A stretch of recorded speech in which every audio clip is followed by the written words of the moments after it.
Class 10 ये video biology का जो लेफ्ट ओवर पार्ट था उसका कंटिन्यूशन चल रहा है। तो हम लोग ये आँख का बारे में आज शायद लास्ट पार्ट करेंगे। उसके बाद है कान के बारे में है, सेंस ऑर्गन्स में, और कोई सेंस ऑर्गन बुक में जो भी दिया हुआ है बस आप लोग रीड कर सकते हैं, वो है नहीं। जैसे टंग के बारे में होगा, नोज़ के बारे में होगा, वो आप लोग का सिलेबस में नहीं है, बस बुक में एक्स्ट्रा दिया हुआ है। आप लोग याद रखिएगा, आप लोग का सिलेबस में सिर्फ आँख के बारे में यानी आई के बारे में एंड ईयर के बारे में अच्छे से पढ़ाई करना है। तो हम लोग पहले ही आई के बारे में बहुत कुछ बात कर चुके हैं। ये बस इसका लास्ट पार्ट रहेगा जिसमें जनरल डिफेक्ट्स के बारे में हम लोग करने वाले हैं, आई का डिफेक्ट्स। और ज़्यादा कुछ खास नहीं है, और बाद बाकी तुम लोगों को नाम सुन लेना, बस खाली ख़त्म।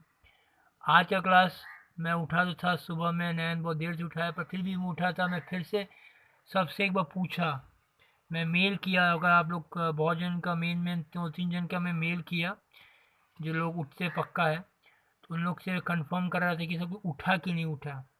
उसके बाद सोच रहे थे कि मैं करूँ कि नहीं करूँ, क्योंकि मैं अगर क्लास करूँगा तो अगर कोई नहीं उठा होगा तो बहुत जनों का छूट जाएगा।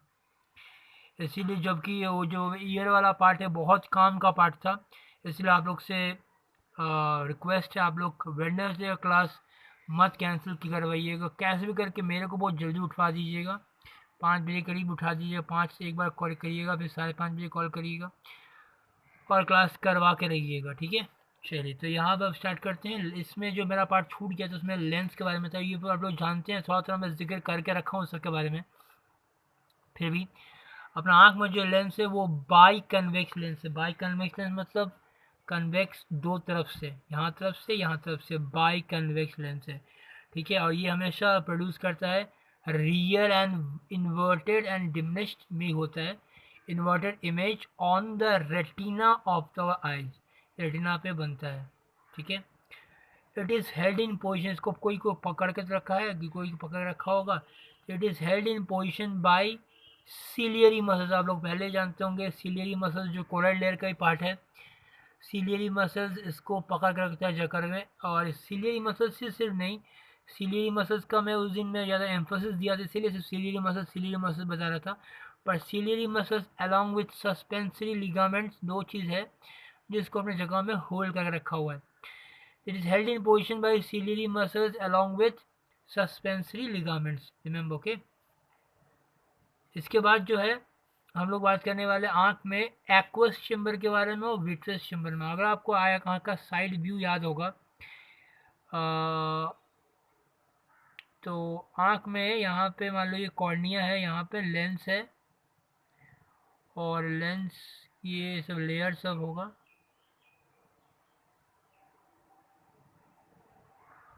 और लेंस के बाद भी आँख का बहुत पोर्शन है, जैसे गोल किया हुआ है। ये रेटिना हो गया, और कोरॉइड लेयर होगा, और स्क्लेरोटिक लेयर होगा, ऐसा करके तीनों तरफ से है। तो बता रहा था मैं कि जो लेंस है, लेंस और कॉर्निया के बीच का जो जगह है, ये जगह, इसमें कुछ ना कुछ तो होगा। हाँ, इस जगह को मैं फिर से बता रहा हूँ, लेंस और कॉर्निया के बीच का जगह जो है, इस जगह का नाम है aqueous chamber. Aqueous chamber, chamber माने एक जगह, और इसमें जो लिक्विड है, लिक्विड फील्ड किया हुआ है, उसी का नाम है एक्वस ह्यूमर, ठीक है। यहाँ जो लिक्विड है उसका नाम है एक्वस ह्यूमर। सिमिलरली लेंस और रेटिना के बीच का जो जगह है, जो कैविटी जैसा बड़ा सा कैविटी है, इसका नाम है विट्रियस चेम्बर, विट्रियस चेम्बर। और इसमें जो लिक्विड है उसका नाम है विट्रियस ह्यूमर, ओके। तो ये एक्वस ह्यूमर, एक्वस चेम्बर, और विट्रियस ह्यूमर, विट्रियस चेम्बर हो गया। अब इसके बारे में पढ़ते हैं। तो एक्वस चेम्बर कहाँ होता है? Between lens and cornea filled with aqueous humour. इसका दो मेन फंक्शन पूछेगा, एक्वस ह्यूमर का फंक्शन पूछेगा। एक तो आँख का जो लेंस है उसको भीजा रखता है, कीप्स द लेंस मॉइस्ट, और फिजिकल शॉक से बचाता है, और थोड़ा बहुत रिफ्रैक्शन करने में भी हेल्प करता है। Keeps the lens moist, protects from physical shock, and also helps in refracting the light, okay. ये हो गया एक्वस ह्यूमर का फंक्शन। विट्रस चेम्बर में बता चुका हूँ, ये लेंस और रेटिना के बीच का जो जगह है उसे विट्रस चेम्बर कहते हैं। और अच्छा एक और बात बताना, तो मैं जैसे बोलता हूँ, हमेशा बताता हूँ कि हम लोग 3 क्लास करेंगे। एक क्लास वीडियो, तो ये वाला वीडियो तो हो गया क्लास। अब आप लोग को दोनों लाइव क्लास करना ही पड़ेगा, किसी भी हाल में उठिएगा ज़रूर, ठीक है। यानी वेडनेसडे का क्लास एंड फ्राइडे क्लास किसी भी हाल में करिएगा ज़रूर, ठीक है। तो जो विट्रियस चेम्बर जो है ये जगह, इस जगह में ये लेंस और रेटिना के बीच में होता है। इसमें होता है कि लिक्विड जिसका नाम है vitreous humour. And vitreous humour का कुछ फंक्शन होगा, यही लिक्विड है जो शेप देता है आईबॉल का। जितना ज़्यादा होगा उतना बड़ा आँख दिखेगा, जितना कम होगा आँख घुसा हुआ दिखेगा, ठीक है। तो it gives shape to the eyeball, ये वाला लिक्विड। और थोड़ा बहुत रिफ्रैक्शन में भी बोल सकते हो हेल्प करता है, थोड़ा बहुत बोल सकते हो रेटिना एंड अंदर वाला पार्ट को प्रोटेक्ट करके रखता है, बस ये सब। यहाँ पर देखो क्या लिखा हुआ है, it's a large vitreous chamber is the larger cavity between lens and retina. It's filled with vitreous humour. And vitreous humour का फंक्शन क्या है, it keeps the shape of the eyeball. याद रखना विट्रियस ह्यूमर का shape देता है eyeball को, and it protects retina and it's nerve endings को प्रोटेक्शन देता है। थोड़ा बहुत रिफ्रैक्शन के बारे में ही लिख सकते हो। इसके बाद जो हम बात करने वाले हैं वो कॉमन डिफेक्ट्स ऑफ द आई है। तो सबसे पहला उसमें है नियर साइटेडनेस। नियर साइटेडनेस इसको हम लोग मायोपिया कहते हैं। मायोपिया का एक्चुअल मीनिंग होता है कि पास का तुम्हें दिखेगा, पास का होगा तो दिखेगा, जैसे दूर करोगे, देखो अभी कैसा दिख रहा है, ब्लर दिख रहा है ना, ऐसा ही हो जाता है नियर साइटेडनेस में। नियर साइटेडनेस मैंने नियर का साइट होगा, पर जैसे ही दूर करेंगे ब्लर्ड दिखेगा, हेजी हेजी दिखेगा, ठीक है। तो नियर साइटेडनेस को हम लोग मायोपिया भी कहते हैं। अभी जो मैं तुमको कैमरा में सेट करके रखा हूँ वो मायोपिया ही है, जिसमें पास का तुम्हें दिख रहा है, पर जैसे ही मैं कैमरा को दूर कर रहा हूँ तो तुम्हें दिख रहा लग रहा है कुछ लिखा हुआ है, पर कुछ ब्लड दिख रहा है। दिस इज द बीमारी ऑफ मायोपिया। जिसको है वो तो जानता होगा, जिसको नहीं है चलो अच्छा हो गया मैं तुमको इस कैमरा की हेल्प से ये समझा सका मायोपिया एक्चुअली होता कैसे। मैंने दूर जैसे ले जाओगे तो वो नहीं दिखेगा, पास जैसे ले जाओगे सब कुछ दिखेगा, ठीक है। तो मायोपिया समझ गए, इससे बहुत जो नियर साइटेडनेस भी कहता है मायोपिया। इसका रीज़न क्या है मायोपिया होने का? अच्छा इसमें एक्चुअली होता क्या है, जैसे दूर से इमेज बनता है ना, तो लेंस में ना, लेंस से टकरा के रिफ्रैक्शन होने के बाद इमेज हमेशा याद रखना रेटिना पे बनना चाहिए, रेटिना पे यहाँ पे बनना चाहिए। तो अगर ये आगे ही बन जा रहा है तो इमेज तो बन नहीं पा रहा है इसमें, इसलिए हम लोग देख नहीं पा रहे हैं। समझ गए? होता क्या है जनरली, ये जो लेंस है ना, ये कभी कभी किसी किसी का बड़ा हो जाता है। बड़ा होने का कारण फ्रॉम फ्रंट टू बैक, अच्छा लेंस ऐसे ही बड़ा हो सकता है, ऐसे ही बड़ा हो सकता है। हम लोग बात कर रहे हैं it's lengthen from front to back, front to back, समझ रहे हो? फ्रंट टू बैक लेंथन हो गया। अब लेंथन हो गया, होना चाहिए था इतना जिसमें इमेज यहाँ पे बनना चाहिए था रेटिना पे, पर अब ये बड़ा हो गया, तो समझ रहे हो, रेटिना पीछे हो गया तो इमेज यहाँ बन रहा है, तो इमेज बन नहीं पा रहा है रेटिना पे, इसीलिए हम लोग को हेजी हेजी दिख रहा है। समझ में आ गया बात? तो reason for myopia is eyeball lengthen from front to back. ये बोलना बहुत ज़रूरी है क्योंकि लेंथन कैसे, ऐसे हुआ बड़ा ना कि ऐसे हुआ बड़ा, ये बहुत ज़रूरी है। Eyeball lengthen from front to back, okay. या फिर कभी कभार क्या होता है लेंस कर्व हो जाता है, कर्व होने के कारण भी वही बात हो जाता है कि जो इमेज है वो सामने ही बनने लग जाता है, इमेज जहाँ बनना चाहिए रेटिना पे वो बनता नहीं। और इस टॉपिक के बारे में अगर आप लोग को नहीं समझ में आया मेरा जो मैं बता रहा हूँ, प्लीज़ मेरे को मैसेज ज़रूर करना कि नहीं सर हमको समझ में ही नहीं आया, क्या बग बोल दिए, बग बग बग बग कर दी। तो मैं नेक्स्ट जब क्लास करूँगा उस वीडियो क्लास में ये बताऊँगा ज़रूर, ये इंपॉर्टेंट है, ठीक है। पर मैं जो सोच रहा हूँ, मैं जो समझ रहा हूँ बात, मैं शायद मैं पूरा अच्छे से एक्सप्लेन कर चुका हूँ ये, फिर भी और जिसको प्रॉब्लम हो बता देना, ठीक है।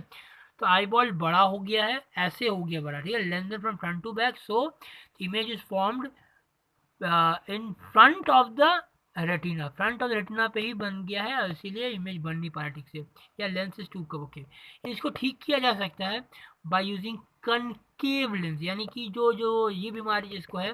अच्छा मायोपिया में एक और बात बताना भूल गया, यही वाले पर्सन लोग को माइनस पावर भी लगता है, ऐसे याद कर सकते हो, मायोपिया म से माइनस पावर म से, म माइनस म मायो, ठीक है, मायोपिया, ठीक है। तो मायोपिया माइनस पावर, तुम लोग में से बहुत बच्चों को माइनस पावर ही है, माइनस पावर मतलब यही बीमारी है मायोपिया का, यानी कि पास का देख पा रहे हो, जैसे दूर कर रहे हो कुछ देख नहीं पा रहे हो, ठीक है। तो तुम्हारे जो आँख में जो स्पेक्ट लगा होगा, स्पेक्टिकल जिसे कहते हैं, चश्मा जिसको कहते हैं, उसमें पक्का कनकेव लेंस लगा होगा। प्लीज़ अपने बारे में तो याद कर लो अच्छे से, बहुत हो यहाँ पर चश्मे से मेरे बच्चे लोग। तो कनकेव लेंस ही लगा होगा तुम लोग का आँख को ठीक करने के लिए, जिसको मायोपिया है, ठीक है। अब आगे दूसरा एक बीमारी ठीक उल्टा है, ये बहुत कम जिनको होता है पर होता तो है। इसमें क्या होता है, दूर में का दिखता है पर पास आ जाने से कुछ नहीं दिखता है। अजीब बीमारी है, दूर ही का दिखता है। ये तो और खतरनाक है। मान लो पास में आके कोई थप्पड़ मार के चला भी गया, तुमको समझ में नहीं आएगा कौन है, तुमको तो दूर से दिखता है ना। तो ये केस के कारण हुआ होगा, इसे कहते हैं फार साइटेडनेस, मैंने फार का साइट हो रहा है, पास का नहीं पा रहे हो, ठीक है। ये होता है shortening of the eyeball from front to back, छोटा हो गया ये वाला, ठीक है। तो छोटा होने के कारण क्या होता है, इस बार इमेज बन रहा है वो बाहर बन रहा है, form behind the retina. Image is form behind the retina. देखो इसमें होना चाहिए ऑन द रेटिना होना चाहिए, ठीक है। यह इन फ्रंट ऑफ द रेटिना हो जा रहा है क्योंकि आई बॉल बड़ा हो गया, और एक बार जो कि वो वाला उसमें छोटा हो गया तो ये वाला बाहर बन रहा है, बिहाइंड द रेटिना बन रहा है। तो shortening of the eye ball from front to back which leads to image formation behind the retina, and so this is the बीमारी फार साइडनेस। और हाइपरोपिया कहते हैं यहाँ पर, उसमें हाइपरमेट्रोपिया भी कहते हैं, हाइपरमेट्रोपिया, ठीक है। या तो शॉर्टनिंग ऑफ द आईबॉल या लेंसेज टू फ्लैट, ये दोनों रीजन हो सकते हैं। इसको ठीक करने का सबसे बेस्ट उपाय है कन्वेक्स लेंस यूज किया जाता है। ऐसा लेंस जैसा हम लोग आँख में होता है वही lens, convex lens is use to correct it. तो ये इसका प्लस पावर होता है, जिसके आँख में प्लस पावर हो समझ लेना वो हाइपरोमेट्रोपिया है, या हाइपरमेट्रोपिया या हाइपरोबिया कहते हैं उसको, या फार साइडनेस कहते हैं। इस बीमारी में दूर का देख पाते हैं, पास का आके नहीं देख पाते हैं, जो मैं कैमरा में नहीं दिखा पा रहा हूँ तुम लोग को, पर समझ लेना जैसे उल्टा बात हो गया, इसका ठीक उल्टा बात। और ये बहुत रेयर में होता है, बहुत shortening of the eyeball reason है ये दोनों, या lens is too flat and correction is convex lens is use to correct it, okay. इसके बाद जो बीमारी करेंगे वो एस्टिग्मेटिज्म। ये तो एक अजीब बीमारी है। इसमें क्या होता है, जैसे देखो ये मेरा अभी आंख में ये फोकस में है, अभी ये फोकस में नहीं आ रहा, देख रहे हो, पर मैं अब मैं फोकस करके दिखाता हूँ तुमको, तो अब फोकस हो रहा होगा, हो रहा होगा। तो अभी फोकस हो रहा है पर तभी फोकस नहीं हो रहा था। अब ये सब फोकस नहीं हो रहा होगा, तो अब मैं इसको फोकस कर ले आऊँ, ठीक है। तो फोकसिंग कर पा रहे हैं हम लोग, ठीक है। तो ये जो बीमारी है, जो पास का देख पा रहे हो पर दूर का फोकस नहीं कर पा रहे, वो तो था मायोपिया, ठीक है। तो ये क्या है, इसमें अजीब बीमारी है। इसमें क्या होता है, कुछ कुछ पार्ट फोकस में आता है, कुछ कुछ नहीं आता है, कुछ कुछ आता है, कुछ कुछ नहीं आता है। लगेगा ये दिख रहा है, ये नहीं दिख रहा है, फिर ये दिख रहा है, फिर ये नहीं दिख रहा है। अजीब बीमारी, ये दिख रहा है फिर ये, अजीब बीमारी, कुछ कुछ पार्ट फोकस में आएगा, कुछ पार्ट फोकस में नहीं आएगा। एक अजीब बीमारी है, ये होता नहीं जनरली, पर हो जिसे हो गया यही बीमारी होगा कि some parts are in focus and some part in not in focus, okay. तो ये जो बीमारी है एस्टिग्मेटिज्म, इसको ठीक किया जाता है सिलिंड्रिकल लेंस से। अजीब बीमारी, याद रखना, सिलिंड्रिकल लेंस। प्लीज़ बुक में भी पढ़ना अच्छे से, मैं जो पढ़ाता हूँ ये पढ़ना, और साथ में बुक भी पढ़ना लाइन बाय लाइन, ठीक है। तो astigmatism is corrected bye cylindrical lens, okay. उसके बाद आता है प्रेस बायोपिया। प्रेस बायोपिया इज नथिंग, ये भी हाइपरमेट्रोपिया का ही भाई है, सेम कहानी, पर ये ओल्ड पीपल को होता है। ओल्ड पीपल को अगर ये बीमारी हो जाए, मतलब दूर का दिख पा रहा है, पास का नहीं देख पा रहा है, ठीक है, होता है बीमार। बूढ़े लोगों को ऐसे पढ़ेगा, ऐसे एक किताब लेके पढ़ेगा, दूर से पढ़ेगा, पास से देख ही नहीं पाएगा, अखबार को ऐसे रखेगा, तो जितना दूर हो सके उतना देख के वो लोग पढ़ेगा। तो ये बीमारी ये बूढ़े लोग को होता है, क्यों? क्योंकि उसका जो आँख का जो मसल है, जनरली सीलियरी मसल, ये है वो सीलियरी मसल जो मैं पहले बात कर चुका हूँ। सीलियरी मसल का खराब होने के कारण जो बीमारी होता है वो यही है, प्रेस बायोपिया। इसमें सीलियरी मसल क्या हो गया, अटक गया है दूर का देखते देखते, अब वो दूर का तो देख पा रहा है तो पास का फोकस नहीं कर पा रहा। तो ये जो बीमारी हो गया जिसमें दूर का दिखता है, पास का नहीं दिखता है, पर ये बूढ़े लोगों का हो, ऐसा अगर बोला जाए तो याद रखना ये बीमारी, ये मत बोल देना, ठीक है। ये दोनों सेम ही है, इसमें भी दूर का दिखता है, इसमें भी दूर का दिखता है, पर इसमें क्या, ये बूढ़े लोगों को सीलियरी मसल से कारण हुआ है, और ये आईबॉल का छोटा बड़ा के कारण हुआ है, ठीक है। अगला बीमारी है कैटरैक्ट। ये हम लोग कहते हैं, बंगाली में कहते हैं छानी पोड़े जावा, और हिंदी में कहते हैं मोतियाबिंद, कहते हैं मोतियाबिंद। मैंने आँख में ना जो जो हम लोग का बीच में लेंस होता है, दिखा रहे हैं तुमको, ये आँख अगर बना हुआ है, ये कॉर्निया है, और बीच में हम लोग का ये तुम्हारा प्यूपिल है, और बीच में पीपल है, उसके भीतर में लेंस है ना, तो लेंस के ऊपर ना कुछ वाइट जैसा ओपेक जैसे कुछ बन जाएगा, ठीक है, लेंस के ऊपर में कुछ बन जाएगा, जिसके कारण ये जो पोर्शन है, ये पोर्शन तुमको लगेगा कुछ अजीब वाइट वाइट कलर का दिखेगा। तो ये जो बीमारी है जिसमें लेंस थोड़ा ओपेक जैसा बन जाता है, ये बुढ़ापा में सभी को लगभग होता है। एक बार इस आँख में होगा तो दूसरे बार दूसरे आँख में होगा, और ये हो के रहेगा, हर एक को होता है ये वाला मोतियाबिंद। तुम लोग घर में कोई अगर बूढ़ा इंसान होगा, तुम लोगों को पता होगा मोतियाबिंद हो के रहेगा, आज ना कल ना परसों हो के रहेगा, एक एक आँख करके होगा। एंड बहुत माइनर ऑपरेशन होता है, 5 मिनट भी नहीं लगता है, एक इंजेक्शन देता है आँख में, वो अपने आप भीतर से भीतर वो हट जाता है। लेंस के ऊपर जो ओपेसिटी जैसा मैंने कुछ जो धुंधलापन है या जो डस्ट पार्टिकल जो भी है, वो अपने आप से हट जाता है और पूरा क्लियर आँख। तो कैटरैक्ट बहुत बड़ा बीमारी नहीं है, पर ये मोतियाबिंद तो दिखता नहीं है। हाँ, अगर बहुत दिन तक रहे तो ब्लाइंडनेस हो सकता है, ठीक है, तो इसका ट्रीटमेंट बहुत जल्दी कर देना चाहिए, वो ज़्यादा सही रहता है। कैटरैक्ट के बाद पढ़ते हैं हम लोग नाइट ब्लाइंडनेस। तो नाइट ब्लाइंडनेस तुम लोग जानते होगे, नाइट ब्लाइंडनेस तुम लोग बचपन से पढ़े हो, it is called due to deficiency of vitamin A. ये तुम लोग बचपन क्लास से पढ़े, पर इस क्लास में तुम लोग कुछ पढ़े हो कि जिसकी कमी हो रॉड्स का, वो डार्क में विजन नहीं कर पाता है। और डार्क में विजन मतलब अंधेरा या थोड़ा अंधेरा टाइप में हो तो विजन नहीं करता, दैट बीमारी is called night blindness. Okay, and इसको ठीक करना है तो विटामिन ए का सब्जी सब खाओ, ठीक हो जाएगा। ओके, इसके बाद है कलर ब्लाइंडनेस। कलर ब्लाइंडनेस में खुद समझ गए होगा ये कौन से रिलेटेड होगा, जिसके बॉडी में कौन सा कमी हो जाए तो वो कलर को डिफ्रेंशिएट नहीं कर पाता है कि ये रेड है ना ऑरेंज है। कोई कोई कलर ऐसा पर्टिकुलर कलर होता है, सबका कलर ब्लाइंडनेस अलग अलग टाइप का होता है। जैसे मेरा कोई स्टूडेंट था जिसको ग्रीन येलो में डिफ्रेंशिएट नहीं कर पाता था, कोई कोई रेड एंड ऑरेंज में डिफ्रेंशिएट नहीं कर पाता, ऐसा होता है कलर ब्लाइंडनेस बहुत टाइप का। तो कलर ब्लाइंडनेस समझ गए ये कौन से प्रॉब्लम के कारण नहीं हो रहा होगा। उसके बाद कॉर्नियल ओपेसिटी, ये बीमारी ये क्या है, जो कॉर्निया जो होता है उसमें कभी ओपेकनेस आ जाता है। ओपेकनेस मतलब ये इसमें कुछ धूल धूल जम जाता है, जिसके कारण इससे लाइट पास नहीं कर पाता है। दस बीमारी सिंपल सी कॉर्नियल ओपेसिटी, पुराना बुक में शायद होगा भी नहीं, नया बुक में आया है ये वाला। इसके बाद है स्क्विंट आइज। ये क्या होता है, स्क्विंट मैंने भेंगा आँख, भेंगा आँख मैंने आँख जैसे होता है ना, आँख आँख होता है जनरली बीचों बीच होता है ना। अब किसी किसी का आँख देखोगे यहाँ होता है ना, किसी किसी का आँख यहाँ पे। तो ये जो आँख है ये इस बीमारी को कहते हैं स्क्विंट आइज कहते हैं। तो इसके स्क्विंट आइज भी दो टाइप का होता है, एक होता है यहाँ पे आँख होता है किसी किसी का, या किसी किसी का यहाँ पे होता है आँख, मतलब साइड साइड पे, तो उसे कहते हैं वाइड आई कहते हैं। ऐसे कहते हैं क्रॉस आई, क्रॉस आई, ठीक है, समझ रहे हो बात। ऐसे ऐसे आँख मैंने सामने में ऐसे इसे क्रॉस आई कहते हैं, ये भी स्क्विंट आई का ही पार्ट है। स्क्विंट माने भेंगा आँख, भेंगा माने समझ रहे हो ना, ये आँख बीच में आ जाएगा।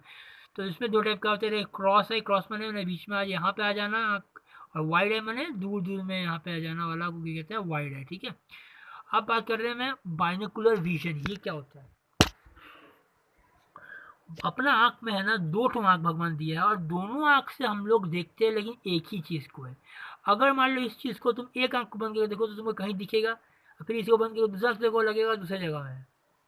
हाँ, तो अपना आँख ऐसे बनाया हुआ कि दोनों आँख को जोड़ के एक जगह में आता है, तो दोनों आँखें जोड़ के एक जगह आता है, that type of vision is called binocular vision. जबकि तुमको पता नहीं होगा शायद क्रो का दोनों अलग अलग जगह पे अलग अलग आँखें, इस तरफ का आँख से अलग दिखता है, उस तरफ का आँख से अलग दिखता है, पर हम लोग का आँख ऐसा है कि दो आँखें दोनों मिलके एक ही चीज़ दिखता है। अगर एक आँख बंद हो जाए तो देखिएगा ये यहाँ दिख रहा होगा, तो इसको कभी बंद करके देखो तो ये दिखेगा यहाँ दिख रहा है, पर अगर दोनों को देखो तो ये दोनों मिल के एक जगह बनता है, एंड दैट जगह में हम लोग को सब कुछ समझ में आता है जगह, ठीक है। इस टाइप ऑफ विजन को कहते हैं बाइनोक्यूलर विजन या स्टीरियोस्कोपिक विजन, ठीक है। ये दो से एक दिखता है, ये सब एक्स्ट्रा सिलेबस में, पर पहले पढ़ लेना एक बार। उसके बाद एक और सिलेबस में एक्स्ट्रा है, वो है आफ्टर इमेज। ये क्या होता है, कभी कभार हम लोग ऐसा ऐसा कोई चीज़ देखते हैं जिसका इमेज हम लोग का दिमाग में रह जाता है, बहुत ब्राइट इमेज देख ली या बहुत डार्क इमेज देख ली तो उसका आँख में ना रह जाता है, एंड उसी का हेल्प लेके आजकल बहुत जन फिल्म मेकर लोग यही काम करता है। तुम देखोगे, मैं फिर से बता रहा हूँ, आफ्टर इमेज मैंने जो इमेज रह जाता है आंखों में या दिमाग में, आफ्टर इमेज उसे कहते हैं। जनरली ज़्यादा डार्क मूवीज़ हो या बहुत ब्राइट लाइट हो, वो ऐसा मूवीज़ वो रह जाता है। जनरली अनुराग कश्यप यही फॉलो करता है, वो जो है ना डार्क डार्क मूवी बनाता है, और अंधेरा अंधेरा या रेड रेड लाइट में या ब्लू ब्लू लाइट में बनाता है, जिसके कारण वो जो इमेजेस रहता है ना वो हम लोग का आँख में वो दिमाग में छप जाता है, एंड दैट टाइप ऑफ वे उस साइंस को कहते हैं आफ्टर इमेज कहते हैं। समझ गए बात। आशा करता हूँ आप लोग को ये सब समझ में आ ही गया होगा जो मैं बता रहा हूँ।